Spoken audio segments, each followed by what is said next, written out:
নিঃস্ব বানায়া ফকির কইরা দিয়া গেল। কি তোমরে ভাই, সবই কপাল।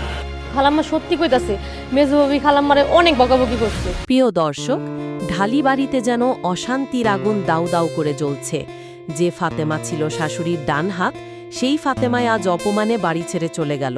কিন্তু নাটক কি এখানেই শেষ? একদমই না। আগামী পর্বে আমরা দেখতে যাচ্ছি বড় কোনো অঘটন।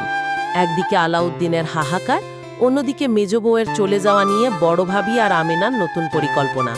ফাতেমা কি আদেও ফিরবে, নাকি তালাক পর্যন্ত গড়াবে এই সম্পর্ক? চলুন জেনে নিই আগামী পর্বে কি ঘটতে যাচ্ছে। আগামী পর্বে আমরা দেখব ফাতেমা তার বাপের বাড়িতে গিয়েও শান্তিতে নেই। সে মনে মনে ভাবছে সালাউদ্দিন আর বড় ভাবি বুঝি তার ক্ষতি চাইছে, কিন্তু আসল শত্রু যে তার শাশুড়ি, সেটা সে এখনো পুরোপুরি বুঝতে পারছে না। এদিকে বাড়িতে আলাউদ্দিন পুরোপুরি ভেঙে পড়বে। সে তার বড় ভাই সালাউদ্দিনের কাছে গিয়ে কান্নাকাটি করবে। সালাউদ্দিন তাকে সান্ত্বনা দিলেও মনে মনে শঙ্কিত থাকবে, কারণ ফাতেমা যাওয়ার আগে বলে গেছে সে এই বাড়ির সর্বনাশ করবে।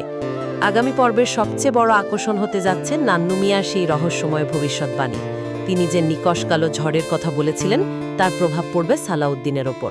হয়তো বড় ভাবির গর্ভাবস্থা নিয়ে শাশুড়ি আর শাহানা নতুন কোনো চাল চালবে। মিম আর মইনের মধ্যেও এই বিষয় নিয়ে কথা কাটাকাটি হবে। মিম স্পষ্ট জানিয়ে দেবে ফাতেমা চলে যাওয়ায় সে খুশি, কারণ ফাতেমা ছিল শাশুড়ির কুচক্রী বুদ্ধির সঙ্গী। গল্পের মোড় ঘুরে যাবে যখন আলাউদ্দিন লুকিয়ে ফাতেমার বাপের বাড়ি যাওয়ার সিদ্ধান্ত নেবে।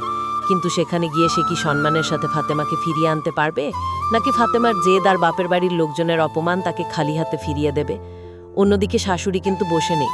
সে শাহানাকে নিয়ে নতুন কোনো ফোন দিয়ে আসছে, যাতে বাড়ির সব সম্পত্তি আর সিন্দুকের চাবি নিজের কবজায় রাখা যায়। ফাতেমা কি আবারও ফিরে এসে শাশুড়ির সাথে হাত মেলাবে, নাকি সে এবার বড় ভাবির পক্ষ নিয়ে নিজের ভুল স্বীকার করবে? দর্শক, আপনাদের কি মনে হয়, ফাতেমা কি ফিরবে, নাকি আলাউদ্দিনকে একাই থাকতে হবে? কমেন্ট করে আমাদের জানান। আর সত্যের মৃত্যু নেই নাটকের এমন এক্সক্লুসিভ আপডেট সবার আগে পেতে আমাদের চ্যানেলটি সাবস্ক্রাইব করে সাথেই থাকুন। ধন্যবাদ।